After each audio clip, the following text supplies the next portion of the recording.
വിശുദ്ധ ഇസ്ലാമും അന്ത്യപ്രവാചകനായ മുഹമ്മദ് നബി സല്ലല്ലാഹു അലൈഹി വസല്ലമയും ഏറെ തെറ്റിദ്ധരിക്കപ്പെട്ടുകൊണ്ടിരിക്കുന്ന ഒരു കാലഘട്ടത്തിലാണ് ഞാനും നിങ്ങളും ജീവിക്കുന്നത്. മന്വന്തരങ്ങളിലൂടെ മനുഷ്യകുലം ആർജിച്ചെടുത്ത നാഗരിക മൂല്യങ്ങളും പരിഷ്കൃത സ്ഥാപനങ്ങളും ജനാധിപത്യ സംവിധാനങ്ങളും എല്ലാം മനുഷ്യവര് കയ്യൂക്കുള്ളവൻ കാര്യക്കാരൻ എന്ന കാടൻ സമ്പ്രദായത്തിലേക്ക് കാലം അധപ്പതിച്ചുപോയ ഒരു കാലഘട്ടത്തിലാണ് ഞാനും നിങ്ങളും ജീവിക്കുന്നത്. അതിന്റെ പരിണതിയാണ് ലോകം ഇന്ന് നേരിട്ടുകൊണ്ടിരിക്കുന്ന വെല്ലുവിളികളും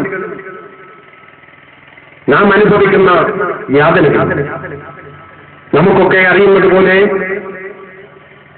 അക്രമവും അനീതിയും സ്വാർത്ഥതയും സ്വേച്ഛാധിപത്യവും മുഖമുദ്രയാക്കിയ സാമ്രാജ്യത്വം, മനുഷ്യകുലത്തിന്റെ ശത്രുക്കളായ അമേരിക്കയും ഇസ്രായേലും നേതൃത്വം നൽകുന്ന സാമ്രാജ്യത്വം, അക്രമത്തിന്റെയും അനീതിയുടെയും ചോര കറപുരണ്ട ഭീകര കഥകൾ മാത്രം അയവിറക്കാൻ കഴിയുന്ന സാമ്രാജ്യത്വം. ഈ സാമ്രാജ്യത്വ ശക്തികൾ തങ്ങളുടെ അധിനിവേശ പരമ്പര തുടരുന്നതിനും തങ്ങളുടെ അധികാര സിംഹാസനങ്ങൾ അരക്കിട്ടുറപ്പിക്കുന്നതിനും ലോകത്തെല്ലായിടത്തും അവർ നടത്തിക്കൊണ്ടിരിക്കുന്ന ചൂഷണങ്ങളും കൊള്ളരുളായ്മകളും മൂടിവെക്കുന്നതിനു വേണ്ടി നിരവധി പ്രശ്നങ്ങൾ സൃഷ്ടിച്ചുകൊണ്ടിരിക്കുന്ന ഒരു കാലഘട്ടത്തിലാണ് ഞാനും നിങ്ങളും ജീവിക്കുന്നത്. സാമ്രാജ്യ ശക്തികൾക്ക് നന്നായിട്ടറിയാം, ലോകത്ത് ചിഹ്നങ്ങളിൽ ഭയപ്പെടേണ്ടത് ചോദ്യചിഹ്നത്തെയാണ്, അതുപോലെ വിരതികളിൽ ഭയപ്പെടേണ്ടത് ചൂണ്ടുവിരലിനെയാണ്. സാമ്രാജ്യ ശക്തികൾക്ക് നന്നായിട്ടറിയാം. നിങ്ങളൊന്ന് ചിന്തിച്ചു നോക്കി, വിശുദ്ധ ഇസ്ലാമിലേക്ക് നിങ്ങളൊന്ന് ചിന്തിച്ച്, പ്രവാചകനിലേക്ക് നിങ്ങളൊന്ന് ചിന്തിക്കുന്ന ഒരു അന്വേഷണം നടത്തി. സാർവലൗകിക സാഹോദര്യത്തിന്റെ പ്രത്യയശാസ്ത്രമായ ദൈവീക ദർശനമായ വിശുദ്ധ ഇസ്ലാം, ഇസ്ലാം സമാധാനത്തിന്റെ മതമാണ്, ഇസ്ലാം സൗഹാർദ്ദത്തിന്റെ മതമാണ്. അതേ പ്രകാരം തന്നെ ഇസ്ലാം വിമോചനത്തിന്റെ പ്രത്യയശാസ്ത്രമാണ്. സാമൂഹിക തിന്മകൾക്കെതിരിൽ, ചൂഷണങ്ങൾക്കെതിരിൽ ശക്തമായ ഒരു ചോദ്യചിഹ്നമാണ് വിമോചനത്തിന്റെ പ്രത്യയശാസ്ത്രമായ ഇസ്ലാം.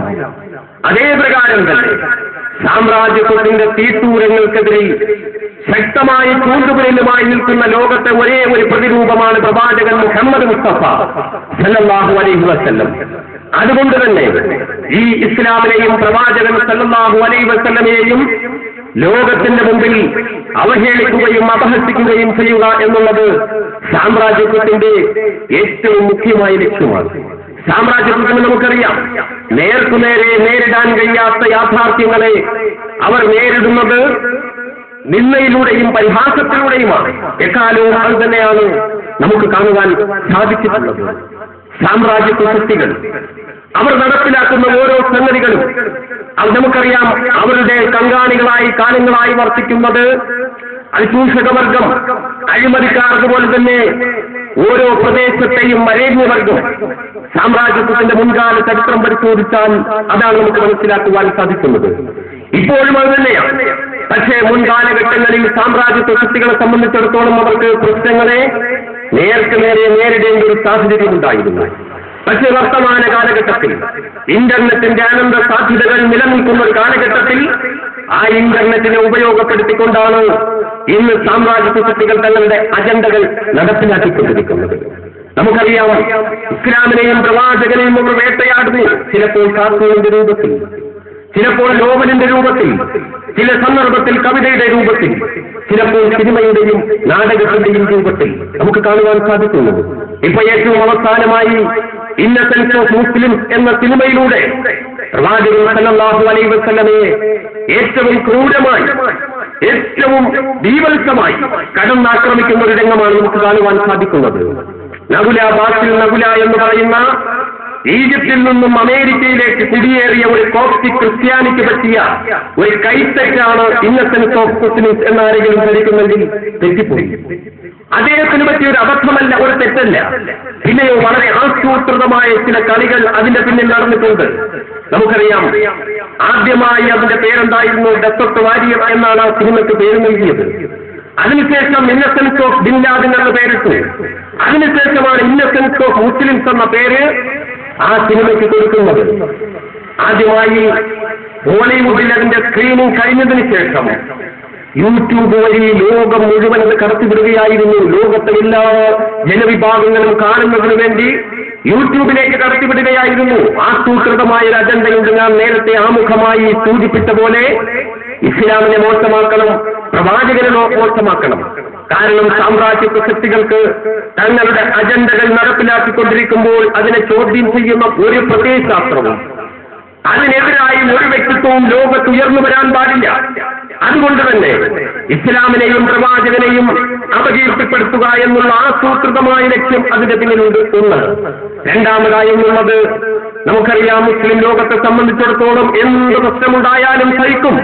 100 പട്ടിണി ഒന്നിച്ചു കിടക്കേണ്ടി വന്നാലും യാതൊരു മടിയും കൂടാതെ അത് ഏറ്റുവാങ്ങും. എന്താക്ഷേപങ്ങൾ ഏൽക്കേണ്ടി വന്നാലും ക്ഷമയോടുകൂടി സഹനത്തോടുകൂടി അതിനെ നേരിടാൻ വിശ്വാസ സമൂഹത്തിന് സാധിക്കും. പക്ഷേ അവരുടെ ജീവനേക്കാൾ സ്നേഹിക്കുന്ന മാതാപിതാക്കളെക്കാൾ, ഭാര്യ സന്താനങ്ങളെക്കാൾ ഒരു വിശ്വാസിയെ സംബന്ധിച്ചിടത്തോളം ഏറ്റവും അധികം സ്നേഹിക്കുന്നത് പ്രവാചകൻ മുഹമ്മദ് മുസ്തഫ സല്ലല്ലാഹു അലൈഹി വസല്ലമയാണ്. ആ പ്രവാചകൻ ആക്ഷേപിക്കപ്പെടുന്ന ഒരു സാഹചര്യം വന്നാൽ തീർച്ചയായിട്ടും ഒരു വിശ്വാസിയെ സംബന്ധിച്ചിടത്തോളം ആ പ്രശ്നത്തെ തരണം ചെയ്യുക എന്നുള്ളത് ഏറ്റവും അധികം വെല്ലുവിളി നേരിടുന്ന ഒരു സാഹചര്യമാണ്. അതുകൊണ്ട് തന്നെയാണ് ഇസ്ലാം ഭീതി ലോകത്ത് സൃഷ്ടിക്കണം. ഈ രംഗങ്ങൾ കാണുമ്പോൾ മുസ്ലിം ലോകം പ്രകോപിതമാകും. അതിലൂടെ ആസൂത്രിതമായ ഒരു ഇസ്ലാം ഭീതി സൃഷ്ടിച്ചിട്ട് ഇസ്ലാമിനെ പറ്റി, മുസ്ലിങ്ങളെ പറ്റി ലോകത്ത് വല്ലാത്ത ഒരു ഭീതി സൃഷ്ടിക്കുക എന്നുള്ള ആസൂത്രിതമായ ഒരു ലക്ഷ്യം കൂടി അതിലുണ്ട്. അതുകൊണ്ട് തന്നെയാണ് യൂട്യൂബ് വഴി ഇത് കടത്തിവിട്ടിട്ടും മുസ്ലിം ലോകം പ്രകോപിതമാകുന്നില്ല എന്ന് കണ്ടപ്പോൾ അറബിയിലേക്ക് അത് ഡബ് ചെയ്തു. എന്നിട്ട് വീണ്ടും യൂട്യൂബ് വഴി ലോകത്തെ മുഴുവൻ ജനങ്ങളും കാണുന്നതിന് വേണ്ടിയുള്ള ആസൂത്രിതമായ ശ്രമമാണ് നടത്തിയത്. എത്ര ഹീനമായ പ്രവൃത്തിയാണ്.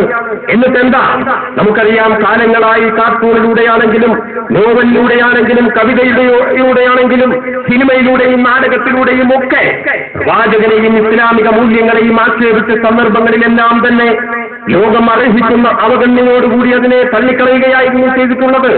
പക്ഷേ ആ സന്ദർഭങ്ങളിൽ എന്ന പോലെ ഈ സന്ദർഭത്തിലും പാശ്ചാത്യ ശക്തികൾ ആവിഷ്കാര സ്വാതന്ത്ര്യത്തിന്റെ പേരും പറഞ്ഞിട്ട് അതിനെ ന്യായീകരിക്കുന്ന അത്യന്തം അപകടകരമായ, ആവൽക്കരമായ ഒരു ശൈലിയാണ് പുലർത്തിപ്പോരുന്നത്. ഒരിക്കലും ഇത് ശരിയായ പ്രവണതയല്ല. ആവിഷ്കാര സ്വാതന്ത്ര്യം എന്ന് പറഞ്ഞാൽ എന്തും ചെയ്യാനുള്ള സ്വാതന്ത്ര്യമാണ് എന്ന ആർക്കും അഭിപ്രായമില്ല. ആവിഷ്കാര സ്വാതന്ത്ര്യം എന്ന് പറഞ്ഞാൽ വംശീയ സംഘർഷങ്ങൾക്ക് ഇടയാക്കുക, ഏതെങ്കിലും മതത്തിന്റെ ആചാര്യന്മാരെയോ അതിന്റെ മൂല്യങ്ങളെയോ ഇകഴ്ത്തുകയും അതിനെ അപഹസിക്കുകയും ചരിത്ര സത്യങ്ങളെ അതിനെ പാടെ നിഷേധിക്കുകയും ചെയ്യുന്ന സാഹചര്യങ്ങളിലേക്ക് ആവിഷ്കാര സ്വാതന്ത്ര്യം എന്ന് പറഞ്ഞുകൊണ്ട് കടന്നുപോയാൽ അത് ലോകത്ത് നാശമായിരിക്കും എടുക്കുക. പക്ഷേ പാശ്ചാത്യ ശക്തികൾ, ഇസ്രായേലും അമേരിക്കയും ഒക്കെ അടങ്ങുന്നവർ നേതൃത്വം നൽകുന്ന സാമ്രാജ്യത്വ ശക്തികൾ, അധിനിവേശ ശക്തികൾ, പാശ്ചാത്യ ശക്തികൾ ആവിഷ്കാര സ്വാതന്ത്ര്യത്തിന്റെ പേരും പറഞ്ഞിട്ട് അതിനെ പ്രോത്സാഹിപ്പിച്ചുകൊണ്ടിരിക്കുകയാണ്. ഈ സന്ദർഭം വരെയും തന്നെയാണല്ലോ കാണുവാൻ സാധിക്കുന്നത്. നകുല ബാസിൽ നകുല എന്ന് പറയുന്ന ലോകമുണ്ട ഏറ്റവും വലിയ ക്രിമിനൽ, നിരവധി ക്രിമിനൽ പശ്ചാത്തലം മാത്രമുള്ള അദ്ദേഹത്തെ അറസ്റ്റ് ചെയ്തു, ശരിയാണ്. പക്ഷേ അതൊരിക്കലും പ്രവാചക നിന്ദയുടെ പേരിലായിരുന്നില്ല. ഒരിക്കലും പ്രവാചക നിന്ദയുടെ പേരിലായിരുന്നില്ല. അദ്ദേഹം ഒരു കേസുകേസിനകത്താവുകയും അദ്ദേഹത്തിന് ജാമ്യം നൽകിയപ്പോൾ ആ ജാമ്യയുടെ വ്യവസ്ഥയിലുണ്ടായിരുന്നു അദ്ദേഹം ഇന്റർനെറ്റ് പോലുള്ള സംവിധാനങ്ങൾ ഉപയോഗിക്കുവാൻ പാടില്ല എന്നുള്ളത്. അത് ദുരുപയോഗം ചെയ്തു എന്ന ഒറ്റ കുറ്റം ചാർത്തിയിട്ടാണ് അദ്ദേഹത്തെ അറസ്റ്റ് ചെയ്തത്.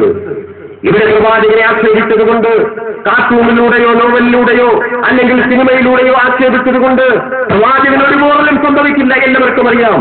നമുക്കറിയാം, പ്രവാചകൻ സല്ലല്ലാഹു അലൈഹി വസല്ലം 14 നൂറ്റാണ്ട് മുമ്പ് കടന്നുപോയി. പ്രവാചകന്റെ പേരിൽ ഒരു സ്തൂപമോ ഒരു സ്മാരകമോ ഒരു ബിംബമോ കേവലം ഒരു ഛായാചിത്രം പോലും ലോകത്തെവിടെയും നമുക്ക് കാണാൻ സാധ്യമല്ല. ലോകത്തെവിടെയും സാക്ഷാൽ പ്രവാചകൻ സല്ലല്ലാഹു അലൈഹി വസല്ലം ജന്മം കൊള്ളുകയും പ്രവാചകന്റെ പ്രവർത്തനങ്ങൾക്ക് സാക്ഷിയാവുകയും അവസാനം പ്രവാചകൻ അന്ത്യവിശ്രമം കൊള്ളുകയും ചെയ്യുന്ന സാക്ഷാൽ സൗദി അറേബ്യയിൽ പോലും പ്രവാചകന്റെ ഒരു ഛായാചിത്രം നമുക്ക് കാണുവാൻ സാധ്യമല്ല. എന്നിട്ട് എന്തുകൊണ്ട് ലോകത്തെ കോടാനുകോടി മനുഷ്യ ഹൃദയങ്ങളിൽ, ജനപദങ്ങളുടെ ഹൃദയങ്ങളിൽ ഒരു ദീപനാളമായ ഒരു ആവേശമായി പ്രവാചകൻ മുഹമ്മദ് നബി സല്ലല്ലാഹു അലൈഹി വസല്ലം നിലകൊള്ളുന്നു? പ്രിയമുള്ളവരെ, നമുക്കറിയാം, പ്രവാചകൻ സല്ലല്ലാഹു അലൈഹി വസല്ലം തന്റെ 23 വർഷക്കാലത്തെ പ്രവാചക ജീവിതത്തിലൂടെ ലോക